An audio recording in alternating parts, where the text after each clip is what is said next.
Monsieur le maire de Pau, Monsieur le Président, cher François Bayrou, je ne savais pas très bien si je pouvais vous appeler cher François Bayrou, mais hier, en discutant avec quelques collègues, quelqu'un a dit « mais Bayrou, c'est notre oncle.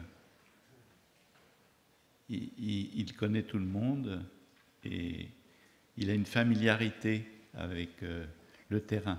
Donc, tu peux l'appeler cher François Bayrou. » La seule chose, c'est qu'il faut dire Bayrou comme on dit Bayonne. Voilà. C'est forcément à lui d'avoir le dernier mot, bien sûr.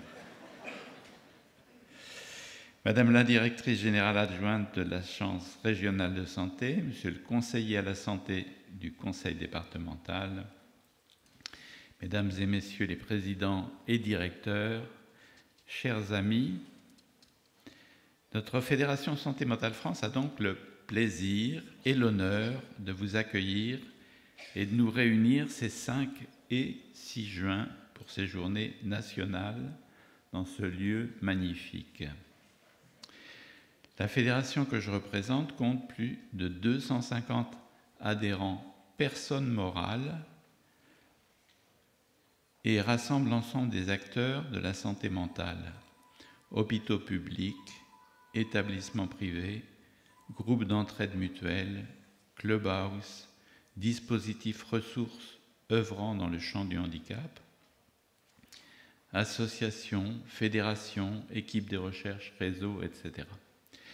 Et au moment où les enjeux dans ce domaine sont critiques, elle poursuit plus que jamais sa mission et souhaite accélérer ses actions pour faire avancer la cause des personnes concernées, usagers directs, entourage, collectifs de travail, voisinage, etc. Cet élan se concrétise cette année par un nouveau logo et une nouvelle charte graphique que vous avez pu découvrir depuis ce matin. Mais revenons à ce qui nous rassemble aujourd'hui. Quel devenir pour les institutions à l'heure du rétablissement?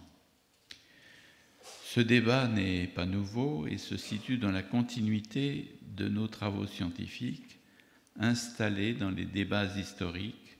Je faisais allusion tout à l'heure à la date de 1952, mais en réalité, la communauté psychiatrique en réfléchissait, élaborait déjà ses positions avant la Deuxième Guerre mondiale. Et aujourd'hui, ce débat, il s'enrichit désormais des nouvelles conceptualisations liées aux nouvelles modalités de prise en charge et des résultats de la recherche et de l'expérience. Il est à remarquer qu'on ne sait pas très bien qui ou quoi induit quoi. C'est un peu l'œuf et la poule entre l'évolution endogène des concepts, les évolutions sociétales liées à l'accès aux droits, aux mesures de la loi de 2005, les progrès aussi des thérapeutiques médicamenteuses qui nous ont permis de grandes avancées, les autres approches introduites par les avancées des pratiques et de la recherche, le brassage mondial et continu des idées. On sait que la santé mentale, c'est une thématique mondiale. Notre hôte, Pierre Godard, et son équipe ont depuis plusieurs mois labouré le champ de ces idées et nous propose avec le comité scientifique de nos journées, qu'il présentera tout à l'heure, un programme extrêmement riche, propice au partage et au renouvellement, ce renouvellement inarrêtable qui fait la vie de nos pratiques. Je me répète, le concept d'institution cadre collectif a-t-il encore une vertu opératoire à l'heure de celui personnel du rétablissement? Tel sera le fil rouge de nos échanges. Ils seront, n'en doutons pas, clarificateurs et féconds. Profitons de ce moment. Bon congrès.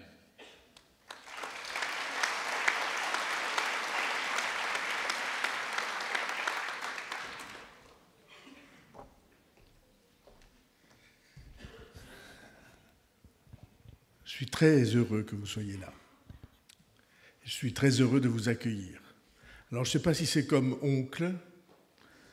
Je ne sais pas exactement ce que recouvrait le concept. Le concept d'oncle.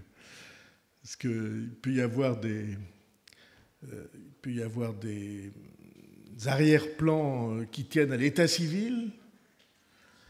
Il peut y avoir des arrière-plans qui tiennent à la proximité, au sentiment de familiarité. Et je suis donc très heureux, en tout cas comme responsable public, à la fois d'une ville, d'une agglomération, et puis nationalement investi dans ces sujets parce qu'ils sont centraux dans la vie personnelle, familiale et dans la vie civique.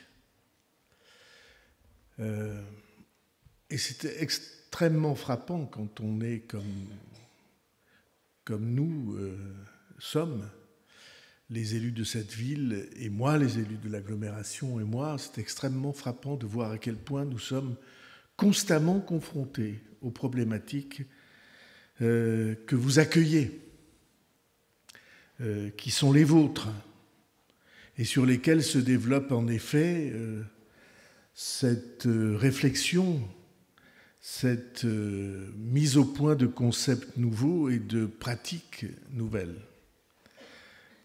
Ça commence dans l'enfance et c'est ô combien présent dans l'adolescence et ça se poursuit tout au long de la vie jusqu'aux affaiblissements si fréquents désormais, ultimes, des maladies neurodégénératives. Tout ça, c'est votre domaine et c'est notre préoccupation. La réflexion constante, on a dit tout à l'heure que la directrice adjointe de l'ARS était là, je ne la vois pas pour dire la vérité, mais elle va arriver. Tout ce que nous faisons sur des établissements spécialisés dans l'Alzheimer, nous en avons ici au moins un dans les Pyrénées-Atlantiques. C'est évidemment très important. Tout ce que nous pensons et vivons autour de l'adolescence, si fréquent dans chacune de nos familles, c'est évidemment entre vos mains que cela est confié. Et quand je dis vos mains, depuis les médecins jusqu'aux infirmiers et infirmières, jusqu'aux responsables des établissements, jusqu'à ceux qui sont au plus près des malades, parfois aides-soignantes ou aides-soignants. Et c'est pour moi tout un ensemble que vous essayez de rassembler dans votre association et de faire progresser dans votre association. Ça, c'est l'aspect personnel des choses que, vous le savez bien, chacune de nos familles vit avec un sentiment de très grande angoisse et de très grande reconnaissance lorsque la prise en charge vous est remise. Et évidemment, la question de la réinsertion, en tout cas du retour à la vie sans contrainte, à la vie comme elle n'aurait jamais dû cesser d'être, est une question que vous allez traiter et qui est évidemment essentielle. Et parallèlement à cela, ou en écho à ces problèmes ou à ces difficultés de vie, il y a la société tout entière. Et tout le monde voit bien à quel point l'un fait écho à l'autre. Les crises de la société, c'est des mots qu'on entend tout le temps, la perte de repères, le sentiment que des grandes pathologies sociales sont à l'œuvre, de grandes pathologies qui tiennent à l'économique, qui tiennent à l'organisation de la société, toutes les questions d'absence de reconnaissance qui sont si importantes, toutes ces pathologies des communautés dans lesquelles nous vivons ont un écho dans les pathologies personnelles. Et c'est pourquoi vous êtes, permettez-moi de vous le dire, à ce point centraux dans l'équilibre ou le déséquilibre de l'architecture que nous essayons de bâtir ensemble, de gérer tant bien que mal, de faire avancer aussi bien que possible. Vous êtes une sorte de clé de voûte, parce que vous savez bien, ce sont les pathologies devant lesquelles nous sommes collectivement souvent le plus désarmés. Le travail et les progrès que vous conduisez sont pour nous infiniment précieux. Donc nous allons suivre les travaux qui sont les vôtres, les réflexions que vous conduisez avec le sentiment qu'une stratégie nationale doit être améliorée sur ce sujet. Je vois que vous hochez la tête en approbation. Doit être améliorée, si j'osais, je dirais refondée, puisque c'est cette idée qu'on essaie de mettre en place, que la plupart des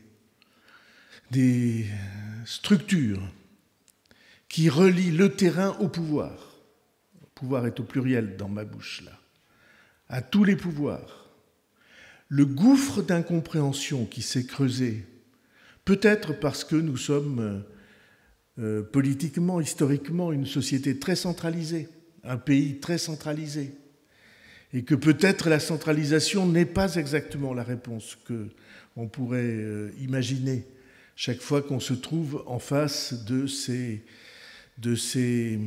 accidents, mais qui sont si fréquents que ce n'est probablement pas des accidents dus au hasard, aléatoires. Ce sont des accidents qui sont le symptôme de mouvements très profonds, conscients et inconscients, qui se passent dans une société comme la nôtre. Moi, je pense, peut-être je suis très, très minoritaire, mais je pense que les sociétés ont un inconscient comme les personnes humaines individuelles ont un inconscient. Je pense qu'il y a une mémoire immémoriale qui vient de loin et des troubles de la société dans lesquels nous vivons qui naturellement ont un écho dans chacune de nos vies. Voilà pourquoi je voulais vous exprimer notre gratitude, vous dire que nous travaillons et allons travailler sur ce sujet de la santé mentale et de la réinsertion, du rétablissement, de l'établissement au rétablissement, que nous fassions ce travail-là tous ensemble. Je n'ai pas de doute que c'est un travail qui doit prendre du temps, parce que on a besoin de faire mûrir ces problématiques-là, y compris dans l'esprit des responsables politiques de la société, à tous les échelons. C'était une manière de dire bienvenue et c'était surtout une manière de dire merci à vous pour être là.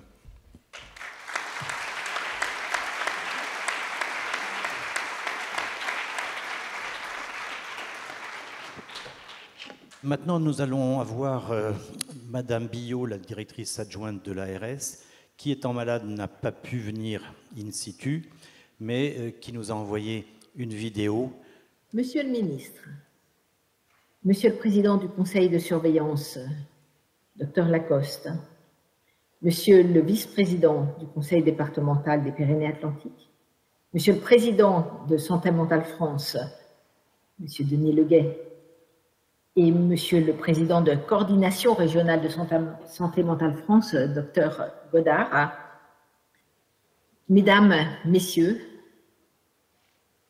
Je suis très heureuse de pouvoir être avec vous, au moins par la pensée, pour ouvrir ces journées que vous consacrez à la santé mentale et que vous ouvrez sous les auspices de la réhabilitation psychosociale.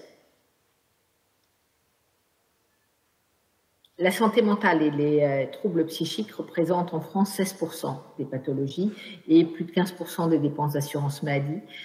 Ces quelques chiffres peuvent nous dire l'importance du sujet s'il en était besoin, et nous savons que la santé mentale concerne donc une personne sur 6 dans sa vie, directement ou indirectement par un proche, et qu'elle a un impact bien au-delà des personnes malades, puisque justement tous les proches sont concernés et que les souffrances ressenties sont beaucoup plus fortes que la simple maladie de la personne.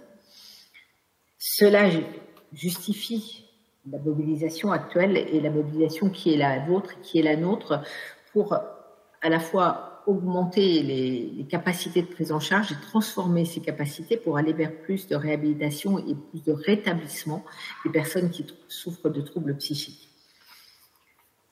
C'est dans ce sens qu'Agnès Buzyn avait en 2018 voulu une feuille de route santé mentale et psychiatrique. Elle a confié la mise en œuvre au docteur Franck Bellivier et qui se traduit par 37 mesures que vous connaissez, qui sont déclinées et qui sont enrichies presque chaque année au fur et à mesure de leur mise en œuvre, et qui se traduisent à la fois dans le projet régional de santé de la Nouvelle-Aquitaine, l'ancien, et puis dans le nouveau que nous sommes en train de travailler. Sur ce plan, la Nouvelle-Aquitaine était en avance, puisque Michel Laforcade, lorsqu'il était directeur général de l'agence, je salue puisqu'il doit être parmi vous, avait donné une impulsion très tôt, dès 2016, pour que tous les financements de psychiatrie, les nouvelles actions soient dans le sens de la réhabilitation psychosociale. Cela a permis à l'ARS et à toute la région d'être en avance, avance que nous poursuivons, puisque Benoît Elbod, directeur général, soutient et porte très fortement ces actions et a décidé d'accorder des crédits supplémentaires pour renforcer aussi les équipes mobiles, les GEM, les groupements d'entraide mutuelle et des actions de réhabilitation psychosociale. Nous avons donc un maillage, et le premier axe, ce sera de souligner les actions qui ont été faites pour renforcer et structurer l'offre en Nouvelle-Aquitaine, avec à la fois 2 centres support, centres de référence en réhabilitation psychosociale, qui sont celui du sud Nouvelle-Aquitaine avec le CH Charles Perrins et la Tour de Gassy, et puis celui du nord de Nouvelle-Aquitaine à Limoges avec l'hôpital Esquirol. Et évidemment, pour aller plus loin que ces centres supports, nous avons un maillage de proximité avec l'ensemble des territoires qui sont couverts en réhabilitation psychosociale, avec des structures de RPS, réhabilitation psychosociale, qui sont labellisées avec des démarches qualité, avec formation professionnelle et puis des travaux dans une logique de rétablissement en lien avec les partenaires du territoire et en particulier avec les partenaires sociaux, médico-sociaux et puis tous ceux de l'enseignement et de l'éducation nationale. Et les partenaires du logement aussi, de ceux qui sont dans l'accompagnement vers l'emploi, un ensemble d'actions dans le sens du rétablissement qui permet de déboucher sur des actions plus globales de rétablissement pour les personnes souffrant de troubles psychiques. C'est dans le cadre de renforcement de l'offre, nous avons aussi des GEM. C'est la Nouvelle-Aquitaine est la région qui comporte le plus grand nombre de groupes d'entraide mutuelle. Nous en avons 126, dont 64 qui sont dédiés aux personnes souffrant de troubles psychiques et qui leur permettent vraiment de se rencontrer, de se retrouver, de progresser dans leur vie quotidienne, de trouver un accueil favorable. Cette structuration de l'offre souligne la profonde rénovation des pratiques qui est à l'œuvre, que vous soutenez, que vous accompagnez, que vous mettez en œuvre. Et pour tout cela, je veux à la fois vous féliciter et vous remercier, puisque nous ne pourrions rien sans vous. Le deuxième axe dont je voulais parler, c'est justement le cadre d'exercice de ces transformations, puisque les projets territoriaux de santé mentale sont un nouveau cadre, une nouvelle méthodologie de travail ensemble à l'échelle d'un territoire, et que dès 2019, les PTSM ont pu élaborer des diagnostics partagés qui permettent aux professionnels de se connaître, de partager le diagnostic et puis les objectifs, et ensuite de définir des actions, des priorités et d'avancer dans ce sens. Ces PTSM avancent, nous en avons 10, puisque pour les 12 départements, mais il y a un seul PTSM pour tout le Limousin qui comprenait 3 départements. Et puis, 7 PTSM sont déjà signés, les 3 autres vont l'être. Ils débouchent sur des contrats locaux de santé mentale qui vont permettre aussi de donner des moyens à ces actions. Nous les accompagnons particulièrement et c'est un nouveau cadre d'action partenariale qui permet d'aller plus loin dans ces nouvelles pratiques. Nous aurons bientôt un séminaire d'ailleurs pour rencontrer tous les pilotes de PTSM et continuer à les accompagner. C'est ainsi qu'ils peuvent mettre ensemble ce nouveau paradigme de l'intervention dans tout le champ de la santé mentale avec des actions d'aller vers, donc des équipes mobiles, mais aussi l'attitude générale d'aller vers la personne, des actions qui sont de faire avec ce principe de jamais pour moi, sans moi, et puis un principe général d'agir ensemble et de se coordonner entre professionnels, chacun étant à sa place dans ses compétences et ses spécificités, mais d'agir de manière plus coordonnée pour accompagner les personnes dans leur parcours de vie et pas seulement dans le parcours de santé. Voilà, donc les grandes transformations dont vous avez été les acteurs et qu'il faut saluer. Ces grandes transformations ne veulent pas dire qu'on est au bout du chemin, loin de là. Les défis sont encore très importants, avec des défis, je voudrais souligner, de 3 grands types de défis. Pour moi, le premier défi, c'est le repérage précoce et le diagnostic précoce et la capacité à orienter la personne très précocement vers un parcours de santé coordonné pour éviter de rajouter de la souffrance à la maladie. Le deuxième défi, c'est le défi des compétences, à la fois en nombre, avoir suffisamment de professionnels de santé formés, de psychiatres, de psychologues, d'infirmiers, d'éducateurs, mais aussi d'ergothérapeutes, de plusieurs professionnels sanitaires et médico-sociaux qui soient formés pour accompagner dans cette logique de réhabilitation et de soins. Et puis, le troisième défi, c'est le défi des compétences des aidants et d'arriver à former bien sûr les familles, les parents, les frères et sœurs, les très proches, mais aussi les enseignants, les spécialistes du logement, de l'emploi et de tous les secteurs de la vie pour que la maladie psychique soit mieux comprise, mieux connue. Je souligne là l'importance des formations premiers secours en santé mentale, mais aussi des formations qui ont été faites spécifiquement pour les familles, comme Pro-Famille, et de nouvelles formations qui se font un peu plus courtes, parfois un peu plus simples, mais pour permettre à toutes les personnes qui sont proches de pouvoir développer leurs compétences, mieux accompagner les personnes en troubles psychiques dans cette logique de rétablissement.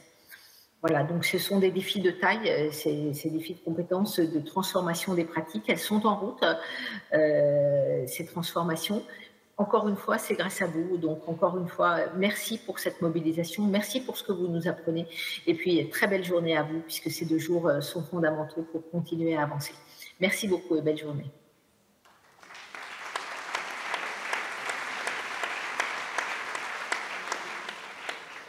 Bonjour à tous. On va rentrer plus dans le vif du sujet maintenant, et après les quelques mots de Denis Leguet, après la présentation plus politique, sociétale de M. Bayrou, je vais vous dire que nous sommes enfin réunis à Pau pour des journées nationales de santé mentale France que la Nouvelle-Aquitaine avait proposé d'organiser en 2021. Depuis la Covid-19, le confinement, l'évolution critique des soins en psychiatrie ou en santé mentale sont passés par là, et il est nécessaire de faire un point, c'est-à-dire tous ensemble, sur la situation et peut-être de construire des pistes pour l'avenir. Pendant ces dernières années, malgré le Covid, au niveau de la grande région Nouvelle-Aquitaine, nous avons proposé de travailler sur des thèmes qui étaient l'aller vers, l'inclusion, le rétablissement. Et à chacune de nos journées régionales, nous avons compris l'intérêt et la richesse, mais également la difficulté de ces objectifs. C'est la raison pour laquelle nous avons proposé de les reprendre aujourd'hui en y rajoutant la question des institutions, qu'a évoqué Denis tout à l'heure, des réseaux que Madame la directrice adjointe a évoqué via les PTSM, et de la place des personnes souffrant de troubles psychiatriques. Donc nous allons avoir un certain nombre de plénières qui vont commencer après nous, qui vont reprendre chacun de ces mots. Tout d'abord Marie Koenig qui a écrit sa thèse sur le rétablissement dans la schizophrénie, et Juliette Vaillant qui est experte par expérience et médiatrice de Santé Père, nous parlerons du rétablissement. Donc un focus sur le rétablissement, ce terme qui est souvent confondu avec la réhabilitation psychosociale et qui reste de notre point de vue plus une technique qu'une éthique, mais ça sera une discussion dans plusieurs ateliers. Elles insisteront certainement sur la place des personnes concernées par la maladie, sur leur subjectivité et le changement de regard des soignants sur eux, qui me semble un axe fort de ce qui peut faire progresser la santé mentale. Concernant le mot institution, Héloïse Hallyday, qui est maître de conférences en psychologie clinique et psychopathologique, et Jocelyn Siercolès, qui est pédopsychiatre au CHS de Savoie, qui a écrit sur l'institutionnalisation du modèle du rétablissement dans la psychiatrie française. Et ils essaieront de nous éclairer sur ce mot institution qui fait vraiment débat pour certains, peut-être pour la Convention des Nations Unies relative aux personnes en situation de handicap, le temps des institutions est derrière nous. Pour d'autres, les institutions sont la base du vivre ensemble et ce qui fait communauté.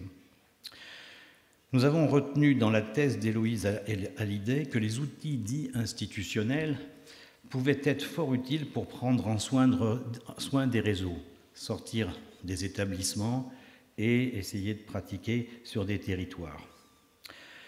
Le mot inclusion, nous le reprendrons cet après-midi, en séance plénière toujours, avec Charles Gardou. Je dirais bien qu'on ne présente plus, un anthropologue et professeur des universités françaises, spécialiste des relations du handicap. Pour reprendre une de ses formules, la société inclusive est un pléonasme. Le mot société devrait suffire à imaginer une place pour chacun. Il parlera vraisemblablement davantage du virage inclusif et du droit des personnes. Une autre plénière sur le mot rétablissement. Nous avons vu que le point de vue subjectif des personnes l'emporte sur le point de vue technique des soignants. Et on a choisi de vous présenter un travail qu'a fait Magali Coldefi et Philippe Maugiron. Magali Coldefi est chercheuse indépendante spécialisée sur les services de santé mentale et Philippe Maugiron est un médiateur de Santé Père et un ingénieur en santé publique et qui viendront nous décrire les conséquences de cette implication des usagers dans la transformation du système de santé mentale. Enfin, le mot réseau, nous avons considéré qu'une des modalités actuelles pour travailler en commun est le projet territorial de santé mentale. C'est la raison pour laquelle nous avons demandé à Pascal Mariotti, qui est directeur de l'hôpital du Vinatier à Lyon et président de l'association des directeurs d'établissements gérants des établissements de santé, des services de santé mentale, le docteur Nicolas Franck, qui est coordonnateur du DES, c'est-à-dire la formation des psychiatres, des internes et des psychiatres à Lyon, et chef du pôle Rive Gauche, et enfin Céline Descamps, qui est chef du projet PTSM. On leur a demandé de vous parler de l'élaboration du projet territorial de santé mentale du Rhône, de ses enjeux, et pourquoi pas, puisque ce PTSM a déjà 2 ans, de nous faire part de leurs réflexions à mi-parcours. En mangeant avec Pascal Mariotti hier soir, j'ai déjà eu l'occasion de voir que ce n'était pas si simple que ça, mais que c'était très riche. Sur ce sujet, nous aurons également l'occasion d'évoquer d'autres territoires. Je pense à l'Ille-et-Vilaine et à la Charente-Maritime dans l'atelier numéro 8. Vous avez dans vos documents l'ensemble des ateliers, les salles, et il vous faudra choisir dans quel atelier vous allez pouvoir vous rendre ce matin, demain matin et demain après-midi. Nous aborderons enfin la question de la place du politique dans ces changements. Il y aura une plénière qui sera animée par Jean-François Bauduré, qui est secrétaire général de Santé Mentale France et ancien chef du bureau de la psychiatrie au ministère de la Santé. Il devait être épaulé par Michel Laforcade, qui est l'ancien directeur général de l'ARS et qui est un grand ami de Santé Mentale France. Celui-ci a des problèmes personnels et nous a laissé une vidéo, mais que nous présenterons essentiellement dans l'atelier qui est consacré à ces aspects loi et pratique. Donc, Jean-François nous fera réfléchir sur l'intérêt de la loi et de ses limites. La psychiatrie est une rare spécialité médicale à attendre beaucoup de la loi. Nous sommes généralement déçus par ces lois, car les professionnels attendent tout et l'inverse de la loi. Selon l'époque, la loi penche d'un côté ou de l'autre. Je ne vous raconterai pas la loi Sarkozy de 2011, mais certainement la loi de 90 était dans l'autre sens, en fonction de l'idéologie des personnes au pouvoir, comme dirait Michel Laforcade. Donc des ateliers.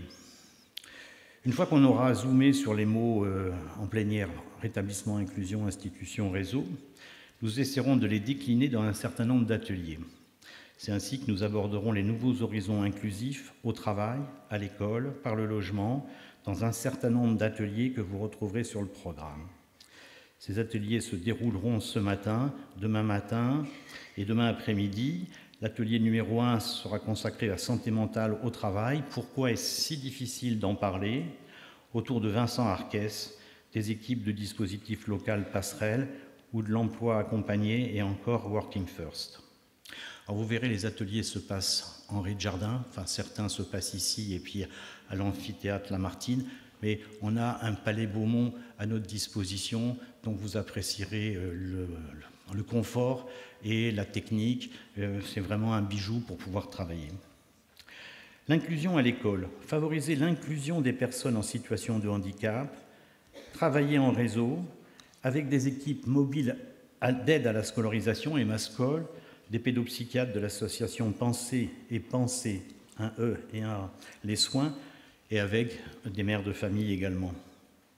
L'atelier numéro 7, inclusion, rétablissement et logement, dans lequel j'avais imaginé de pouvoir opposer deux modèles. Un modèle, le chez-soi d'abord, qui est upstairs d'abord, c'est-à-dire on évite toutes les marches et on va directement au logement, ou bien quelque chose de plus progressif que nous développons plutôt à Pau. On s'aperçoit très rapidement que ce ne sont pas pour les mêmes usagers et au bout du compte que ce sont des pratiques qui méritent d'être, je dirais, confrontées, mais au sens positif du terme. L'équipe des invités au festin complétera ce plateau. L'atelier numéro 9, la question de l'inclusion pour tous, un atelier très important sur les droits et comment arriver à les mettre en œuvre. On y retrouvera à la fois la réponse accompagnée pour tous, les plateformes 360, la place des MDPH. Concernant les réseaux, nous posons la question de l'organisation à partir de l'hôpital dans l'atelier numéro 5. Une fois qu'on a parlé des PTSM, on pourrait penser que tout est réglé, mais la tendance hospitalo-centrique est bien connue. Comment en sortir? Et donc là, j'ai demandé à Jocelyn Surquelès et puis Boris Nicole de nous dire, ce sont des jeunes qui arrivent dans l'hôpital et comment ils ressentent les choses et comment ils peuvent eux-mêmes se projeter sur l'extérieur. Concernant le rétablissement, Nicolas Rintaud, que nous remercions d'être là, psychiatre au CHU de Montpellier, responsable du centre de rétablissement d'Occitanie et auteur du livre « Soyez réhab », ainsi que Boris Nicole, qui est partout, psychiatre au centre hospitalier des Pyrénées et auteur du rapport de la Fondation Jean Jaurès « Réinvestir la psychiatrie, une urgence sanitaire, un défi démocratique ». Avec leurs collaborateurs, ils essaieront de nous préciser comment ils articulent réhabilitation et rétablissement dans l'atelier 11. Nous retrouverons cette thématique dans les ateliers 19 et 20 avec d'autres intervenants, mais je ne peux pas citer tout le monde, je serai trop long. Pour essayer d'avancer sur le débat sur le mot institution, nous nous sommes posé la question de la pertinence des réponses collectives ou communautaires, un petit peu ce que Denis a essayé de dire tout à l'heure. Nous nous sommes dit que les adhérents des GEM ou des clubhouse pouvaient nous éclairer. C'est autour de ce thème que l'atelier numéro 4, avec des GEM et des clubhouse, a été organisé avec pour titre « Sont-ils de nouvelles institutions ?» Alors moi, je pense que c'est oui, parce que j'aime bien les institutions. D'autres se disent qu'il ne faut surtout pas qu'ils soient des institutions, parce que les gens retiennent dans l'institution ce qui est fixé, ce qui est dans le marbre et ce qui ne bouge plus. Jean-Yves Barrère et Patrick Leleuf et des membres du GEM l'entretemps nous montreront qu'il est nécessaire de consolider ces dispositifs qui ont montré tout leur intérêt, particulièrement pendant la pandémie. Ce sera l'atelier numéro 14. La transformation des pratiques en santé mentale sera au cœur d'un certain nombre d'ateliers. Nous parlerons tout d'abord dans l'atelier numéro 10 des modalités pour envisager les changements des pratiques.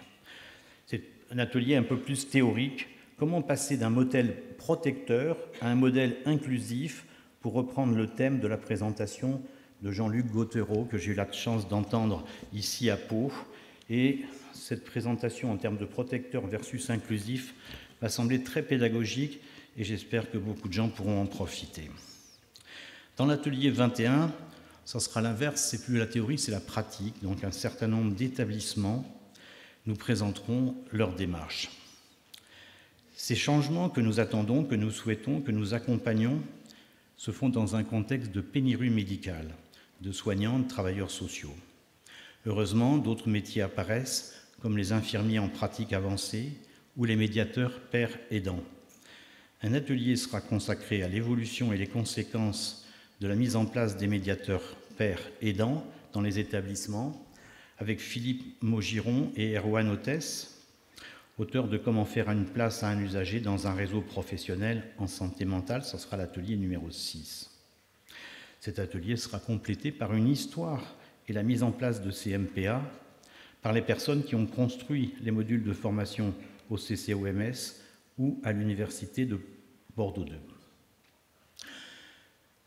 Un autre atelier, toujours dans les nouveaux métiers, sera consacré aux infirmiers en pratique avancée. Quelle place dans le réseau, pour quel rétablissement? Autour d'Aude Sibert, qui est la coordonnatrice régionale du Collège des IPA en santé mentale, atelier numéro 16. Une autre façon de modifier les rapports entre les personnes souffrant des troubles psychiques et les médecins est le travail collaboratif dans le cadre de l'éducation thérapeutique. Cela vaut pour les patients, mais également leurs familles. L'atelier numéro 12 y sera consacré. Nous mettrons un atelier sur les premiers secours en santé mentale pour dire, à la façon dont les anciens parlaient, que la psychiatrie doit être faite et défaite par tous. Les formations en PSSM peuvent être un exemple. André Biche, qui est le président par intérim de PSSM France, animera l'atelier numéro 18 avec Fabienne Lucas, qui est coordonnatrice en Bretagne, et Francine Graciolet, qui est coordinatrice de ce programme en Nouvelle-Aquitaine. Bon, les politiques publiques à l'atelier numéro 13 permettront d'insister sur les rôles des politiques publiques pour accompagner l'évolution des pratiques.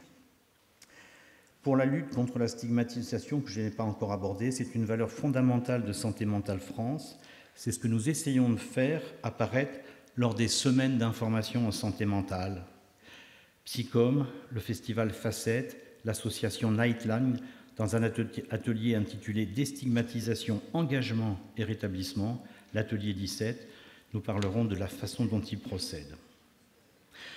Nous aimerions qu'au-delà des présentations en plénière ou en atelier, il puisse y avoir de réels échanges entre vous, peut-être même des polémiques. Car il nous faut avoir une réflexion pratique et non pas idéologique. Comprendre ce qui fonctionne et repartir plus assurés que nous étions à l'arrivée. J'aimerais que chacun, à l'instar du travail de Magali Coldefi, de Philippe Maugiron, de Boris Nicole, puisse imaginer des pratiques qui nous permettent de sortir de la pression des faits divers et pour éviter les raccourcis de l'approche sécuritaire. J'imagine, vraisemblablement de manière idéaliste, que la meilleure façon d'éviter les drames ou le virage sécuritaire, qui peut être une tentation quand le modèle médical rate sa cible, c'est d'avoir une alternative possible, crédible et dans laquelle un certain nombre de personnes seront engagées. Dans mes échanges avec Michel Lafourcade, il me répète qu'il doit y avoir des modèles. Il est toujours dans l'idée, sur le modèle de la HAS, qu'il y a quelque part un modèle d'intervention, de soins, d'accompagnement qui est reconnu par la profession. J'aimerais avoir sa naïveté et y croire. Mais je pense davantage qu'une réflexion éthique, une éthique du rétablissement, qui conduit chaque intervenant à se poser la question des valeurs qui l'animent dans le positionnement vis-à-vis de la personne empêchée qu'il rencontre ce questionnement, c'est la chose la plus importante. Les changements que nous essayons d'imaginer pour une société accueillante aux différences puissent advenir, les changements nécessitent un travail de déstigmatisation qui concerne aussi bien les professionnels, en modifiant leur positionnement personnel, que l'ensemble de la société. Voilà. Au travail.